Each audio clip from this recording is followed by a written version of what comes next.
friends, welcome to Thirumathi tamilarasi channel. நம்ம இன்னைக்கு இந்த வீடியோல எதை பத்தி பார்க்க போறோம் அப்படினு கேட்டிங்கனா பாத்தீங்க அப்படினாலே தெரிஞ்சிருக்கும் நம்ம கார்டன்ல நின்னுட்டு இருக்கோம். ஆமாங்க, நம்ம இன்னைக்கு கார்டன் வீடியோ தான் பார்க்க போறோம். கொஞ்சம் அறுவடை எல்லாம் இருக்குது, கொஞ்சம் காய்கறி எல்லாம் வந்திருக்குது. சோ அதை தான் நம்ம இன்னைக்கு அறுவடை பண்ண போறோம். நம்மளோட கார்டன் எப்படி இருக்குது அப்படிங்கறத பத்தியும் நீங்க இன்னைக்கு இந்த வீடியோல பார்க்க போறீங்க. நான் உங்களெல்லாம் வந்து பார்த்து ரொம்ப நாள் ஆச்சுல, எதுக்காக நான் இவ்வளவு நாள் வீடியோ பண்ணல அப்படினு ஒரு சிலர் கேட்டுட்டே இருந்தீங்க. அதுக்கான ரீசனை நான் நெக்ஸ்ட் வீடியோல சொல்றேன். கண்டிப்பா நெக்ஸ்ட் வீடியோல சொல்றேன். ரொம்ப ஹாப்பியான ஒரு நியூஸ் தான், நான் கண்டிப்பா நெக்ஸ்ட் வீடியோல சொல்றேன். இப்போ நம்ம என்னென்ன அறுவடை எல்லாம் இருக்குது அப்படிங்கறத பாத்துறலாம். நம்மளோட கார்டன் எப்படி இருக்குது அப்படிங்கறத பாத்துறலாம். இன்னைக்கு பசங்களுக்கு லீவ் அப்படின்றதுனால அவங்கள வச்சே பண்ணிரலாம் அப்படினு ரெடியா இருக்கோம். பாப்பா, தம்பி, ரெடியா? ரெடி. ஓகே. வீடியோக்குள்ள போகிறதுக்குள்ள நீங்கள் இன்னும் நம்மளோட சேனலை சப்ஸ்கிரைப் பண்ணலை அப்படின்னா அப்போ மறக்காமல் சப்ஸ்கிரைப் பண்ணி வச்சுக்கோங்க. பக்கத்தில் இருக்க பெல் பட்டனை கிளிக் பண்ணி வச்சுக்கோங்க. அப்போ தான் நான் போடுற வீடியோ உங்களை கண்டினியூவாக வந்து சேரும். இப்போ வாங்க வீடியோக்குள்ளே போயிடலாம். இன்றைக்கி நம்மளோட கார்டனில் முதல் அறுவடை என்ன அப்படின்னு கேட்டிங்கன்னா பாகற்காய் தான். நல்லா பாகற்காய் பாருங்கள் எவ்வளோ பெருசாக இருக்குது அப்படின்னு பாருங்கள். நல்ல குண்டாக நல்ல தடிமனாக இருக்குது.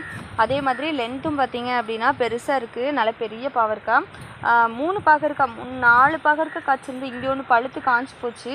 அதுக்கப்புறம் இங்கேயும் பாருங்கள் ஒன்று பழுத்துருச்சு பறிக்காமல் விட்டு. இதை அப்படியே விதைக்கி விட்டுறலாம் அப்படின்னு இருக்கிறோம். ஸோ இப்போ இன்னும் ஒரு 3 பாகற்காய் இருக்குது, அதை மட்டும் கட் பண்ணிக்கலாம். கட் பண்ண பார்ப்போம்.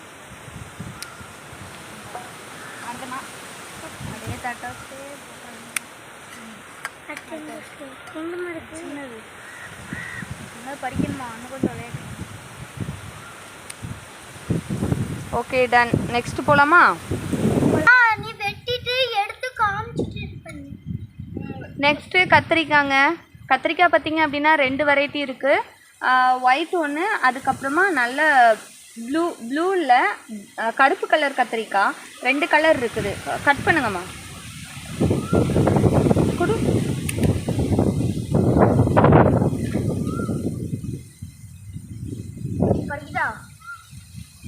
நல்ல பெரிய கத்திரிக்காயாக இருக்குது. அது வெள்ளை கத்திரிக்காயை கொடு. இதுவும் பாருங்க நல்ல பெரிய கத்திரிக்காயாக காய்ச்சிருக்குது.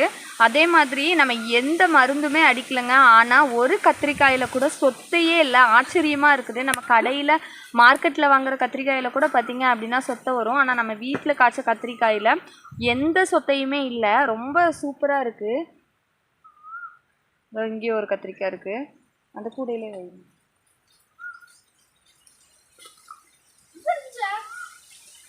ஆமாம், அங்கேயும் உள்ளே இருந்துச்சு. இது அதை பறிச்சிரு. கட் பண்ணிடு. வெள்ளை கலர் இருக்குமே, செடி கட் பண்ணிடு. அதை பார்த்து கட் பண்ணு. என்ன பண்ற? செடி ரொம்ப டிஸ்டர்ப் பண்ற நீ. மெதுவா. மிளகாய் பறிச்சிடலாமா? குடியில வை. மிளகாய் இருக்கு, இது இருக்கு.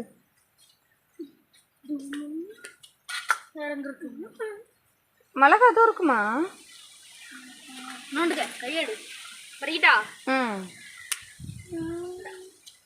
மிளகாய் எல்லாம் மயில் அந்த கூடையில வை.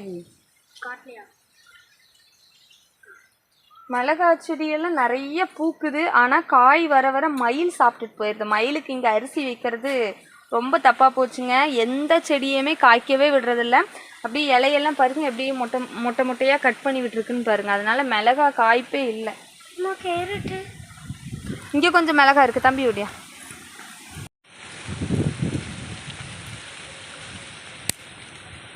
பரவாயில்ல இல்லைடா. ஒரு செடியில் எவ்வளோ காய்ச்சிருக்குல்ல. அதோ அந்த செடியில் ஒரு நீட்டு மிளகாய் ஒன்று இருக்குது. இதை வச்சுக்கோ பாருங்க. இன்னும் நிறைய பூ இருக்குது, நிறைய கத்திரிக்காய் செடி இருக்குது. எல்லாத்துலேயுமே பார்த்தீங்க அப்படின்னா நிறைய பூ இருக்குது. மொத்தமாக காய்க்காதது நமக்கு பார்த்தீங்க அப்படின்னா ஒரு ப்ளஸ் பாயிண்ட் தான். ஏன்னா மொத்தமாக காய்ச்சுது அப்படின்னா வேஸ்ட்டாக தான் போகும். அவ்வளோ கத்திரிக்காயை நம்ம ஒரே டைமில் யூஸ் பண்ண போகிறதில்ல. ஸோ ஒன்று ஒன்றா காய்ச்சுது அப்படின்னாலே பெட்டர் தான். அங்கேயும் பாருங்கள், அங்கேயும் கத்திரிக்காய் செடி நிறைய இருக்குது. ஆனால் அதெல்லாம் இன்னும் அந்தளவுக்கு காய்க்க ஆரம்பிக்கலை, பூக்கவே இல்லை. இப்போ தான் கொஞ்சமாக பூவெல்லாம் வச்சிட்ருக்குது. பூச்சி வெட்டுக்கிளி தொந்தரவு, அதுக்கப்புறமா மயில் தொந்தரவுலாம் பார்த்திங்க அப்படின்னா கொஞ்சம் நிறைய இருக்குது. அது பூ வர்ற அந்த சமயத்தில் வெட்டுக்கிளி அதுக்கப்புறமா மயிலெலாம் அப்படியே கொத்தி கொத்தி சாப்பிட்டுட்டு போயிடுறதுனால காய் பிடிக்க மாட்டேங்குது அந்தளவுக்கு. இப்போ நம்ம மறுபடியும் கேரட் நம்ம லாஸ்ட் வீடியோவில் கேரட் பிடிங்கிருந்தோம், ரொம்ப பிஞ்சாக இருந்தது.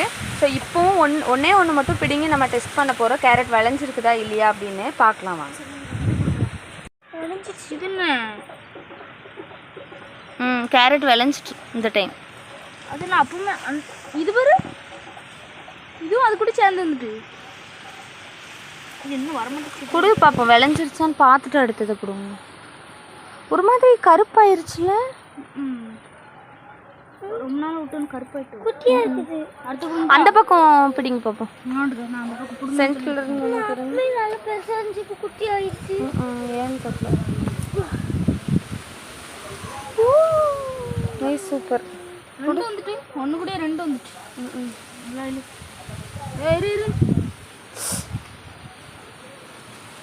ஏன் அதுலலாம் கேரட்டே வரல? இல்லை இதில் சுத்தமாக இல்லை. இரு இரு இரு எல்லாத்தையும் பிடுங்காத, இதுவே விளைஞ்சிருக்கான்னு தெரியல. பிடுங்கல, ஒரு உள்ள பாதி இருக்கான்னு பார்க்கணும். உள்ள பாதி இருக்கிற மாதிரி இல்லையா? இது எந்த வேற எல்லாம் தனியாக ஒரு சைடு போயிருக்கு. அது வேற இதில் உள்ள கேரட்டாக இருக்கும். ரொம்ப வேர் பிடிச்சிட்டுடா கேரட், அவ்வளோதான் நினைக்கிறேன். இதுக்கு மேலே விட்டால் கேரட் வேஸ்ட்டாக போயிடும்னு நினைக்கிறேன். பிடிங்கிட்டா அலசி பிடிங்கிட்டோம்.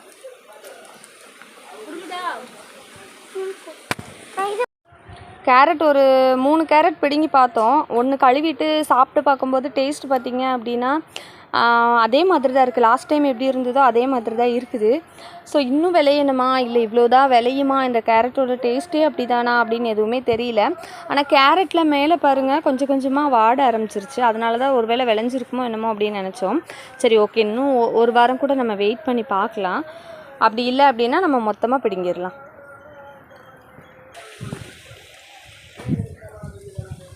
பிடிங்கிருங்க எல்லாத்தையும். கேரட் எல்லாமே ஓரளவு விளைஞ்சிருச்சுங்க. இதுக்கு மேலே விட்டோம் அப்படின்னா அழிக்கிறோம் அப்படின்னு நினைக்கிறேன். ஏன்னா கேரட் மேல் பக்கம் பார்த்திங்க அப்படின்னா ஒரு மாதிரி கருப்பாயிருச்சு.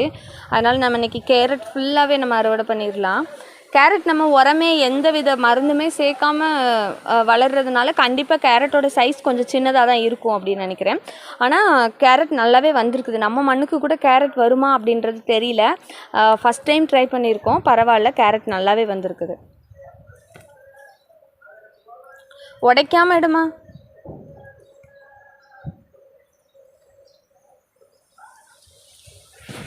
பாருங்க, நம்ம லாஸ்ட் டைம் கட் பண்ணி விட்டோம், அப்படியே அழகாக மறுபடியும் அதே அளவுக்கு தளைஞ்சு வந்துருச்சு பாருங்க. கீரை எப்போதுமே நம்ம இப்படி கட் பண்ணிட்டு விட்டோம் அப்படின்னா அழகாக தளைஞ்சு மறுபடியும் வந்துடும். நமக்கு மறுபடியும் கீரை கிடைக்கும்.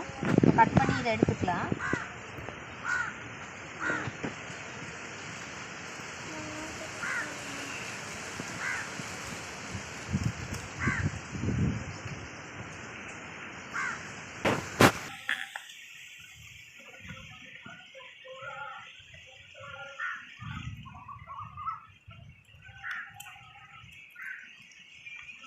எவ்வளோ பெரிய கட்டு பற்றியா, இவ்வளோ கீரை. லாஸ்ட் டைம் கிடச்சதை விட நமக்கு இந்த டைம் கீரை ஜாஸ்தியாகவே கிடச்சிருக்கு.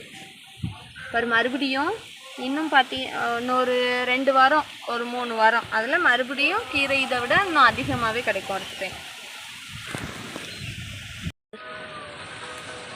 இங்கேயும் கொஞ்சம் கீரை இருக்குது, அதை பறிச்சுக்கலாம். ஆனால் இதில் பார்த்திங்க அப்படின்னா நிறைய பூச்சி விழுந்துருச்சு. ஆனால் இதை இப்படியே விட்டோம் அப்படின்னாலும் வேஸ்ட்டாக தான் போகும். அதனால் இது எல்லாத்தையும் கட் பண்ணி விட்டுலாம். நல்ல கீரையை மட்டும் எடுத்துகிட்டு மீதி எல்லாத்தையும் நம்ம கட் பண்ணி விட்டுருவோம். பூச்சி விழுந்த கீரையெல்லாம் கட் பண்ணி விட்டுட்டோம் அப்படின்னா நெக்ஸ்ட் டைம் வரும்போது நல்ல கீரையாக வரும்.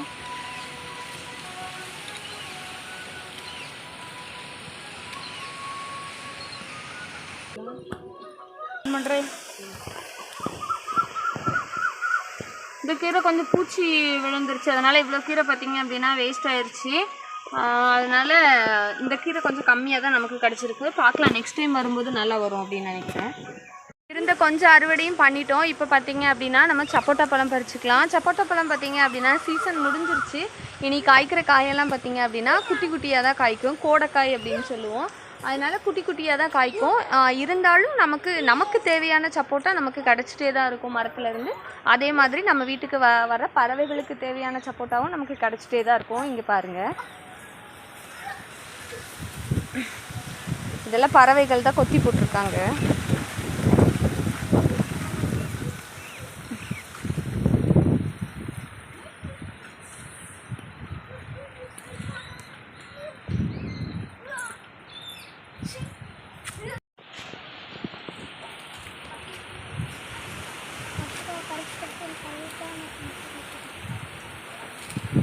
பாருங்க எத்தனோன்னு இருக்கு. இதை போய் கடிச்சிருச்சு பிஞ்சி. இதை கூட விட்டு வைக்கலடா. அப்புறம் எங்கே பார்த்து முடிஞ்சால் இனிமேல் நீங்களும் உங்கள் வீட்டு மரத்துலேயோ இல்லை வீட்டு வாசல்லையோ மரக்கலையில் இந்த மாதிரி தான் கட்டி வைக்கணும் அப்படின்னு அவசியம் இல்லை. ஏதாவது வீட்டு வாசலில் கூட ஒரு சின்ன பக்கெட்லேயோ ஒரு சின்ன பாத்திரத்துலேயோ தண்ணி வைங்க. இனி வெயில் காலம் வந்துருச்சு அப்படின்றதுனால பறவைகளுக்கெல்லாம் தண்ணி கிடைக்கிறது ரொம்பவே கஷ்டமாக இருக்கும். உணவு கூட கிடைச்சிரும், ஆனால் தண்ணி கிடைக்காது. அதனால் முடிஞ்சால் நீங்கள் தண்ணி வைங்க. இதில் தண்ணி இருக்கும் தோட்டத்தில். அதுக்கப்புறமா அங்கே ஒரு தொட்டி தெரியுது பாருங்கள், அந்த தொட்டிலையும் எப்போதுமே தண்ணி இருக்கும். அறுவடையெல்லாம் கிட்டத்தட்ட முடிஞ்சுதுங்க. அதுக்குள்ளே என் பசங்க டயர்ட் ஆகிட்டாங்களா. ஆனால் உண்மையாகவே கொஞ்சம் வெயில் ஜாஸ்தி தான். நான் சொன்னேன், எவ்வளவோ சொன்னேன், கொஞ்சம் ஒரு 5 மணிக்கு மேலே வரலாம் அப்படின்னு சொன்னேன். கேட்கவே இல்லை 2 பேரும். இப்போ வெயில் ஜாஸ்தி ஆயிடுச்சா, அதனால் ஜூஸ் எடுத்துகிட்டு வந்து குடிச்சிட்ருக்காங்க. எனக்கும் சேர்த்து ஃப்ரிட்ஜில் இருந்து ஜூஸ் எடுத்துகிட்டு வந்திருக்காங்க. ஓகே, இதை குடிச்சு முடிச்சுட்டு நம்ம இன்றைக்கி என்னெல்லாம் அறுவடை பண்ணியிருக்கோம் அப்படிங்கிறத பார்க்க போகிறோம். அது மட்டும் இல்லை, இன்னொரு குட்டி வேலையும் இருக்குது நம்ம தோட்டத்தில், அதையும் பார்க்க போகிறோம். இதை குடிச்சு முடிச்சுட்டு தெம்பா வேலையை பார்க்கலாம். ஜூஸ் எல்லாம் குடிச்சு கொஞ்சம் எனர்ஜி ஆயாச்சு. இப்போ என்னென்ன அறுவடையெல்லாம் பண்ணியிருக்கோம் அப்படின்னு பார்ப்போமா? பாருங்கள், நான் ஏற்கனவே சொன்ன மாதிரி நிறைய பாலக்கீரை இருக்குது.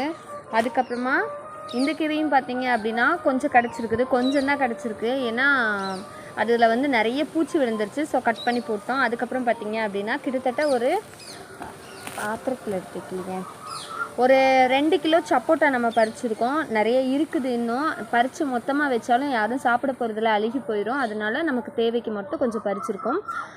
அதுக்கப்புறமா பார்த்திங்க அப்படின்னா எனக்கு ரொம்ப பிடிச்சது என்ன தெரியுமா? பாகற்காய் தான். ஏன்னா நல்லா இருக்குது, ரொம்ப ஃப்ரெஷ்ஷாக, நல்ல பெருசாக குண்டாக அப்படி சூப்பராக இருக்குது பாகற்காய்.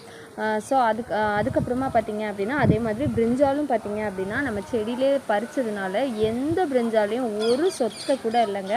இவ்வளோ பிரிஞ்சால் கிடச்சிருக்குது நமக்கு. கிட்டத்தட்ட ஒரு 1/4 கிலோ பிரிஞ்சால் இருக்கும். இது போதும், அந்த கத்திரிக்காய் நம்ம அதிகமாக யூஸ் பண்ண போகிறதில்ல. ஸோ இது பார்த்திங்க அப்படின்னா தாராளமாக போதும். இந்த வீக் நான் என் வீட்டுக்கார்ட்ட காய்கறியே வாங்க வேணாம் அப்படின்னு சொல்லிட்டேன். வழக்கமாக பார்த்திங்க அப்படின்னா திங்கட்கிழமை தான் எங்களுக்கு மார்க்கெட், மண்டே மார்க்கெட் தான்.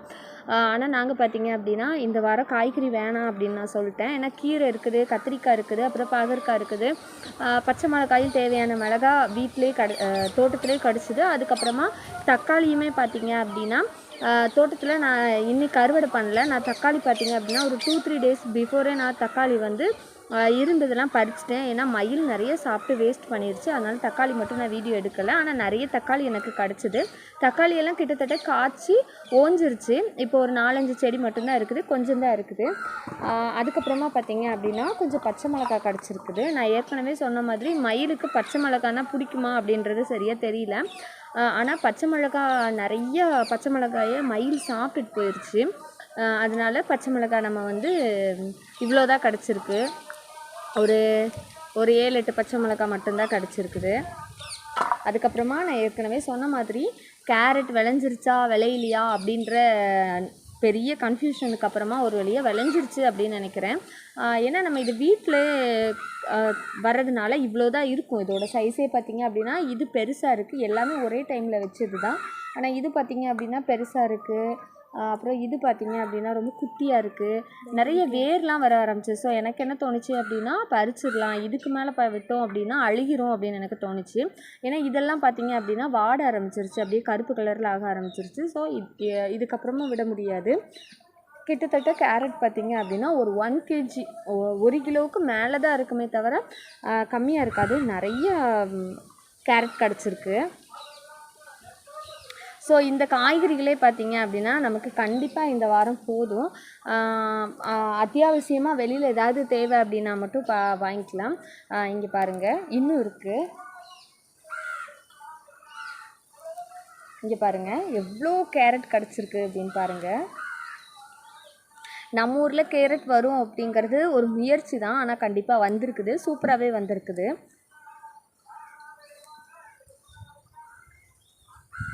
அவ்வளோதாங்க இன்றைக்கி நம்ம அறுவடை. லாஸ்ட் டைம் நம்ம பண்ண அறுவடையை விட இந்த அறுவடை கொஞ்சம் அதிகமாகவே நமக்கு காய்கறிகள் கிடச்சிருக்கு. இன்னும் நெக்ஸ்ட்டு அறுவடையில் நமக்கு இன்னும் கூட கொஞ்சம் நிறைய காய்கறிகள் கிடைக்கும் அப்படின்னு நினைக்கிறேன்.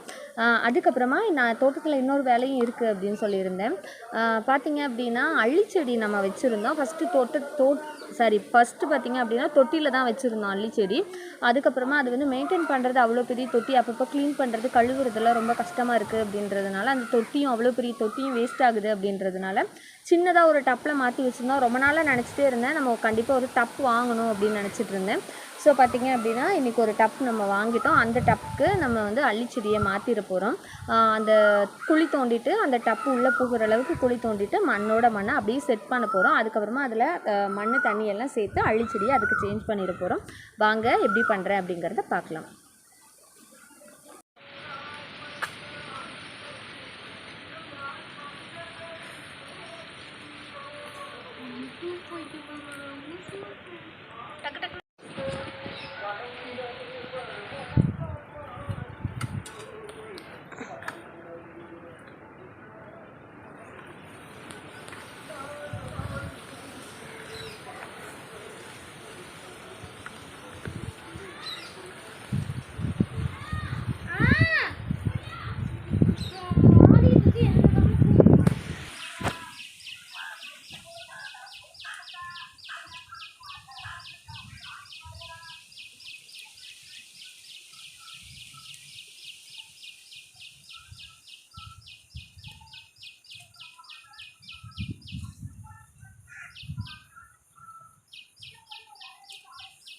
தொட்டியில் இருக்கும்போது நிறைய பூ பூத்துச்சு. என்னடா ஒரு பூ கூட போக மாட்டேங்குது.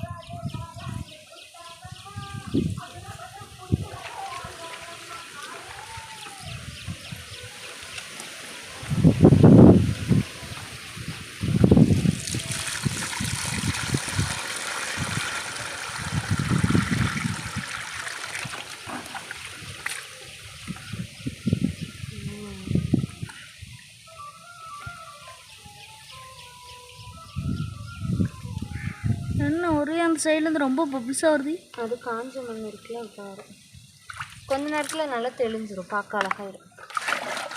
சரி அவ்வளோதான், பர்ஃபெக்ட். இது என்ன செடி சொல்லு? நான் உள்ளே சோளம்.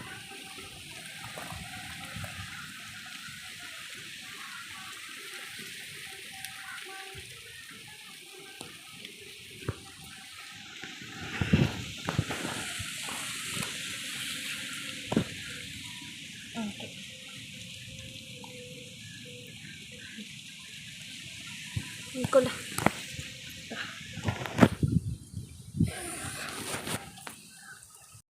வீடியோ ஃபுல்லாக பார்த்துருந்துருப்பீங்க, பிடிச்சிருக்கோம் அப்படின்னு நினைக்கிறேன் ஃப்ரெண்ட்ஸ். பிடிச்சிருந்தது அப்படின்னா லைக் பண்ணுங்கள், ஷேர் பண்ணுங்கள், கமெண்ட் பண்ணுங்கள். நம்மளோட சேனலை மறக்காமல் சப்ஸ்கிரைப் பண்ணி வச்சுக்கோங்க. நான் மறுபடியும் இதே மாதிரி ஒரு சூப்பரான வீடியோவில் நான் உங்களை மறுபடியும் வந்து பார்க்குறேன். அதுவரை உங்களிடமிருந்து விடைபெறுவது உங்கள் தமிழரசி.